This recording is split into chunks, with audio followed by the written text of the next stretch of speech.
తెలివిగా చేస్తే వైఎస్ఆర్ కాంగ్రెస్ పార్టీకి ఉన్నటువంటి ఒక అగ్రెషన్, సమన్వయ లోపం, రెండవది జగన్ యాటిట్యూడ్, దీన్ని సద్వినియోగం చేసుకుంటే ప్రతిపక్షం వాస్తవంగా నిజంగా చెప్పాలంటే ఆంధ్రప్రదేశ్లో ప్రస్తుతం లోటు ఏంటంటే ప్రతిపక్షం సరైన ప్రతిపక్షం లేదు, నిలదీసే ప్రతిపక్షం లేదు. ప్రతిపక్షానికి స్పేస్ ఉంది, బాగా బోలెడ్ స్పేస్, 90% స్పేస్ ఉంది.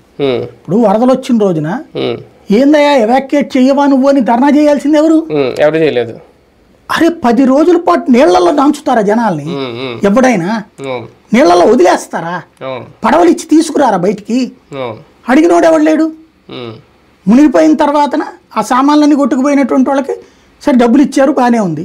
ఆ దాంతో సరిపోతుందా? సరైనటువంటి పోరాటం చేసినోడు ఎవడున్నాడు ప్రతిపక్ష పాత్రలో? లేదా వరదలకు సంబంధించిన బాధ్యుల మీద చర్యలకు సంబంధించి ఏం తీసుకున్నారు? ప్రతిపక్ష పాత్రకి ఇక్కడ స్పేస్ బోల్డ్ అంత ఉంది. ఎవడు ప్రతిపక్ష పాత్ర సరిగ్గా పోషించడు. జగన్ ఏమో అప్పుడప్పుడు వచ్చి ఏదో టీచర్ గారి లాగా ఎక్స్ప్లెయిన్ చేస్తాడు, మాస్టర్ పాఠం చెప్పినట్టు. అది ఆయనకి మాత్రమే అర్థం అవుతుంది, ఆయన నమ్మే వాళ్ళకి కూడా అర్థం కావట్లేదు. దాంట్లో ఆయన ప్రెస్ మీట్ కూర్చుని ఆయన చెప్పే ధోరణి అదంతే.